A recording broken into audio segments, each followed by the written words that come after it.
Saludos a todos. Quiero grabar unas palabras para todos los que me escuchéis desde España y desde otros lugares. Unas palabras urgentes que dirijo a mis amigos desde Atenas, desde esta Atenas cada vez más herida. Quiero informaros de una situación que nos atañe a todos y que por su gravedad está consiguiendo que en los últimos tiempos cualquier otro asunto de los que nos ocupan parezca casi una frivolidad. También quiero pediros algo importante, pero voy a dejarlo para el final, porque confío en que no os importará esperar unos 5 minutos. En los últimos tiempos, el discurso político y mediático de España y de otros países europeos ha sido decir, en tono de alivio, que nosotros no somos Grecia, que nuestra cuenta de resultados es mejor y que los griegos, en el fondo, se merecen lo que ahora les pasa por ser vagos, díscolos y propensos a huelgas y manifestaciones. Esperemos que, ahora que la marea está llegando a España y a otras latitudes, ahora que comienzan a recortarse allí sueldos, pensiones, derechos y prestaciones, los españoles y los europeos sopesen mejor su juicio sobre Grecia y tomen conciencia de la verdadera naturaleza de la situación que nos amenaza a todos y de su verdadero alcance. ¿Qué es lo que está pasando? En términos históricos, lo que está pasando es que quienes controlan en el mundo el poder financiero se están haciendo con el poder político a través de la creación y de la explotación de la deuda. Y que lo están haciendo con la connivencia de nuestros gobernantes y ante la incapacidad de una reacción organizada de los ciudadanos. Por eso el problema de Grecia no es un problema de carácter local. Es la cara visible en Europa de una tragedia que nos afecta a todos. El progresivo desmantelamiento del Estado y de la democracia por parte de los agentes de la globalización económica. Lo que está pasando es muy grave, porque cuando las fuerzas económicas y financieras hayan conquistado por completo el poder político, desaparecerá la política como ejercicio de soberanía. La democracia será solo una grotesca quimera, y gobierne quien gobierne, seremos todos esclavos de un puñado de magnates del dinero. Resistir como ciudadanos frente a este proceso es el sentido profundo de todas las movilizaciones que desde hace año y medio aproximadamente ocupan día a día a gran parte de los griegos. El pueblo griego está dispuesto a hacer sacrificios, y muchos, pero poco a poco se está dando cuenta de que todos los sacrificios que se le exigen y se le imponen no van encaminados a acabar con un sistema perverso, sino a alimentarlo y a perpetuarlo. ¿Por qué? Porque el plan de rescate, organizado por el núcleo duro de la Unión Europea y el Fondo Monetario Internacional, que se nos impone como única y desesperada solución ante una bancarrota segura, es un plan diseñado para salvaguardar el beneficio de los especuladores, para minimizar sus riesgos y para abrirles el camino a apropiarse de la riqueza nacional. No es en absoluto un plan para aliviar la situación del país, ni para generar desarrollo, ni para redistribuir más justamente la riqueza de todos. Muy al contrario, es un plan para que injustamente la riqueza de todos siga fluyendo cada vez hacia menos manos. Vamos a ser claros. Lo que se nos presenta como crisis es en realidad un ataque económico organizado, y lo que se nos presenta como deuda es un producto cuidadosamente diseñado como arma de sometimiento que da continuidad al colonialismo y perpetúa la misma violencia. 1 de cada 5 dólares de la deuda mundial se lo debemos al Fondo Monetario Internacional y al Banco Mundial. Para quien tenga nociones de historia contemporánea, son de sobra conocidas las prácticas de estas instituciones en los países donde han operado hasta el momento. Y si no, que se lo pregunten a América Latina, al África subsahariana, al Magreb, a los países del sureste asiático o a todos los del llamado Tercer Mundo, que durante las últimas décadas viven desangrados por un proceso creciente de acumulación de deuda, mientras pagan por ello al Primer Mundo 7 veces más de lo que reciben en concepto de ayuda al desarrollo.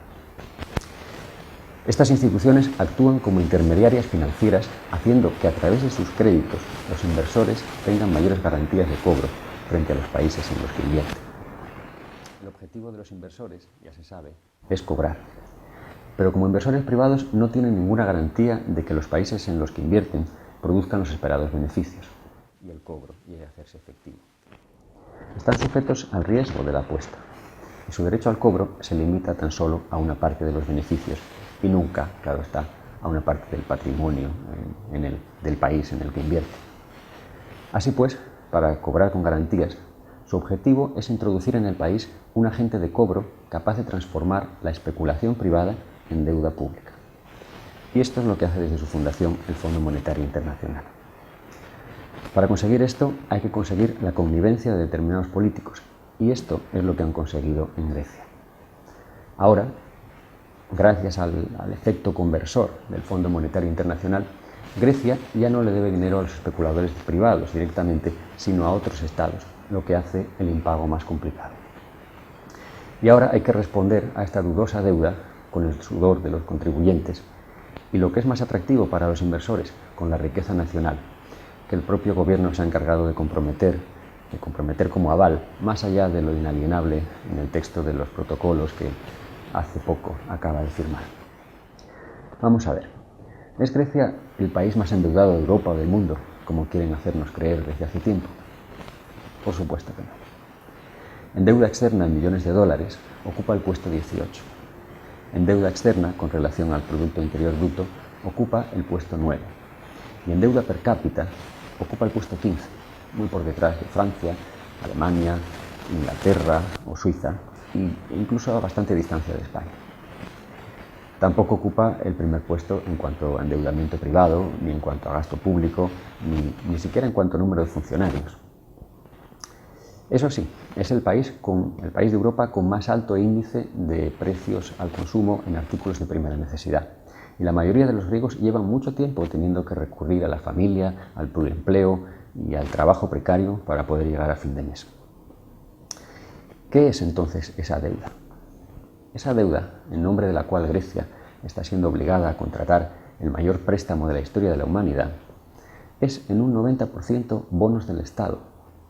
Y los bonos del Estado no son exactamente deuda, son mecanismos de inversión, libremente negociables en el mercado de valores, es decir, apuestas con dinero en las que se puede ganar o perder, y en esto hay una gran diferencia. Actualmente el capital que se mueve en el mercado de préstamos a nivel mundial es de 1.000 billones de dólares, 1.000 billones de dólares, mientras que la producción anual del planeta es solo de 57.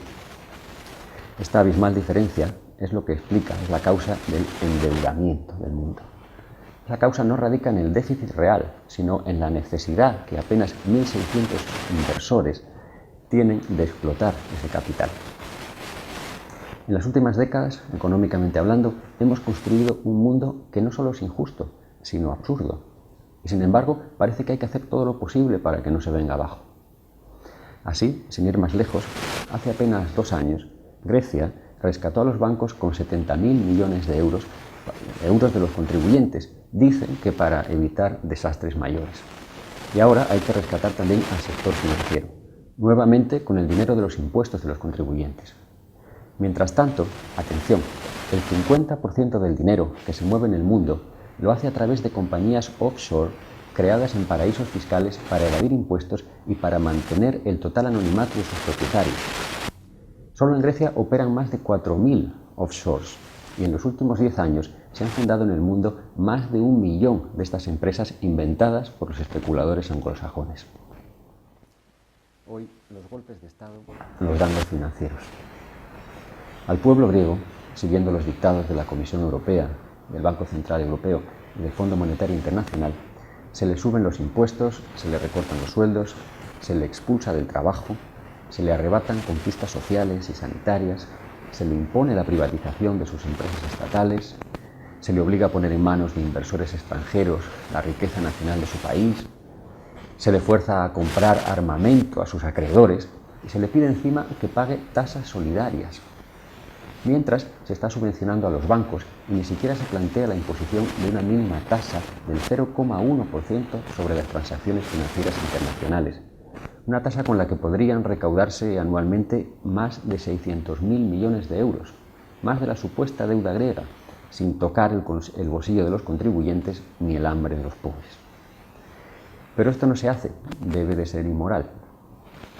Mientras el mundo funcione así, ni los políticos ni los financieros tienen autoridad moral para imponer los sacrificios que pretenden. ¿Y qué podría hacerse? Me diréis. ¿Qué es lo que no se hace? Ante todo, a lo que está llamada la ciudadanía europea, si es que existe, en Grecia, en España y en todos los países de Europa, es hacer frente común contra el abuso. es a exigir a los gobiernos que frenen a los especuladores o que se vayan a casa, que obliguen a los inversores a asumir el riesgo de sus descabelladas operaciones, en vez de acudir en su auxilio con el dinero público cada vez que sea necesario para que siempre salgan ganando. Hay que pedirles que gobiernen, en definitiva, para el pueblo que les confía el poder y no para sus propios intereses. En el caso de Grecia, la ciudadanía europea debe apoyarla a negarse al reconocimiento de esa deuda.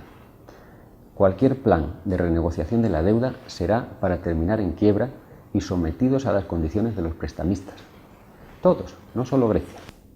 El camino del endeudamiento es un pozo sin fondo, como ya ha demostrado repetidamente la historia.